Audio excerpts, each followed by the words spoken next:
नमस्कार। आज माझ्या जन्मदिवसाच्या निमित्ताने ज्या सिंधुदुर्गच्या जनतेने आम्हा राणे कुटुंबांना, भारतीय जनता पक्षाला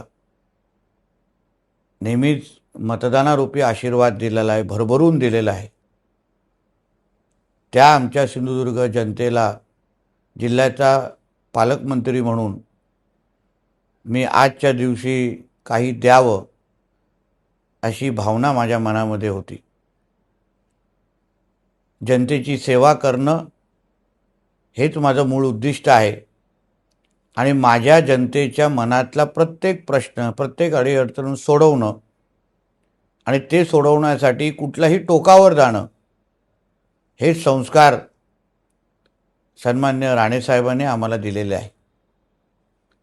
आज जो टोलचा महत्त्वाचा विषय, ओसरगावकडे येणारा जो टोल, त्या बाबतीमध्ये सिंधुदुर्गच्या जनतेमध्ये, व्यापारी वर्गामध्ये मोठा असंतोष होता की हा टोल आम्हाला लागणार का।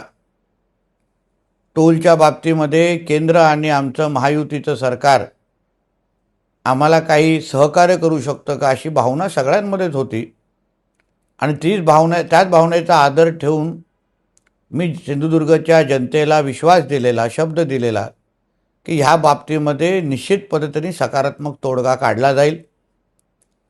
आणि म्हणून आजच्या दिवशी मी माझ्या जिल्ह्याच्या जनतेसाठी एक सकारात्मक बातमी इथे देणार आहे। ओसरगावकडे जो काही टोल सुरू होतो आहे नॅशनल हायवेच्या माध्यमातून, त्या टोलकडे MH07 म्हणजे आपल्या जिल्हावासियांच्या ज्या MH07च्या ज्या गाड्या असतात त्यासाठी एक विशेष लेन त्या टोलमध्ये ठेवली जाणार आहे। ज्या जिल्हावासियांच्या MH7च्या नंबर प्लेटच्या गाड्या असतील त्या लेनमधून जाऊ शकतात, कुठलीही अडचण त्यांना होणार नाही। ज्यांच्या पिवळ्या नंबर प्लेट आहेत म्हणजे कमर्शियल नंबर प्लेटसाठी 50% सवलत संबंधित कंपनीने जाहीर केलेली आहे। आणि म्हणून मला विश्वास आहे आजच्या माझ्या जन्मदिवसाच्या निमित्ताने मी माझ्या सिंधुदुर्गच्या जनतेला काही देऊ शकलो, त्यांच्या मनाचं समाधान करू शकलो, ह्यापेक्षा मोठी भेट माझ्यासाठी असूच शकत नाही। आणि म्हणून ह्या निमित्ताने मला ह्या निर्णयासाठी ताकद देण्यासाठी मी राज्याचे मुख्यमंत्री आदरणीय देवेंद्र फडणवीसजी, खासदार सन्माननीय राणे साहेब, माझे दोन्ही उपमुख्यमंत्री म्हणजे आदरणीय एकनाथ शिंदे साहेब आणि सुनीत्रा पवारताई, या सगळ्या जणांचं मनापासून आभार मानतो।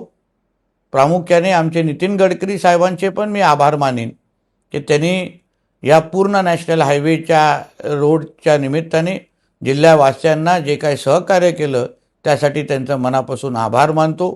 परत एकदा ओसरगावचा टोल ज्या दिवशी सुरू होईल त्या दिवसापासून MH07 साठी आपल्याला एक वेगळी लेन उपलब्ध करून दिली असेल, त्याच लेनमधून MH07च्या सगळ्या गाड्यांनी प्रवास करावा एवढं आवर्जून या निमित्ताने मी आवाहन करीन, माहिती देईन।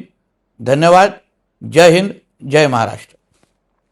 कोकण संवादच्या ताज्या घडामोडींसाठी चॅनलला सबस्क्राईब करा आणि बेल आयकॉनला क्लिक करा।